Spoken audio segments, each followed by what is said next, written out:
d'œil à présent à l'actualité internationale avec Vincent Hervouette-Pierre. Bonjour Vincent. Bonjour Pierre.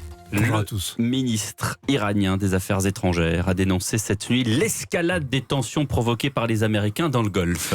Oui, alors heureusement que Mike Pompeo, le secrétaire d'État américain, vient de jurer au Kremlin qu'il ne cherchait pas la guerre avec l'Iran, après avoir envoyé sur zone un porte-avions, des bombardiers stratégiques, une batterie de missiles patriotes. Et puis heureusement que le guide suprême, Ali Khamenei, a renchéri sur son site officiel « Il n'y aura pas la guerre ». Provocation, gesticulation, protestation, quel tintamarre depuis le début de la semaine. Hier, les diplomates américains à Bagdad ont mis leur casque lourd.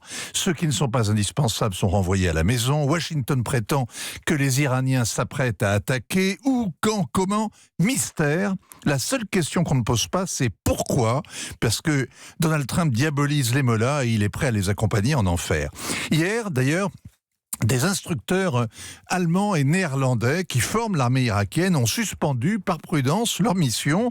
On imagine qu'ils sont descendus aux abris.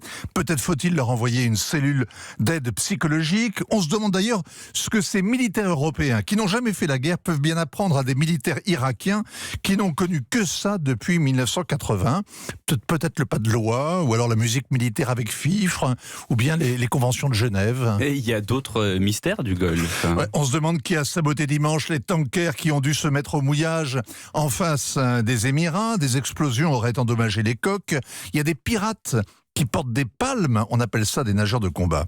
On s'étonne aussi que les rebelles du Yémen aient bricolé tout seuls les drones qui ont bombardé des installations pétrolières à 1000 km de leur base, forçant les Séoudiens à fermer l'oléoduc qui débouche sur la mer Rouge. Dans les deux cas, les détails sont obscurs, mais le tableau est lumineux. Les oléoducs qui permettent aux Séoudiens d'exporter leur brut sans passer par le détroit d'Ormuz sont fragiles, les pétroliers aussi.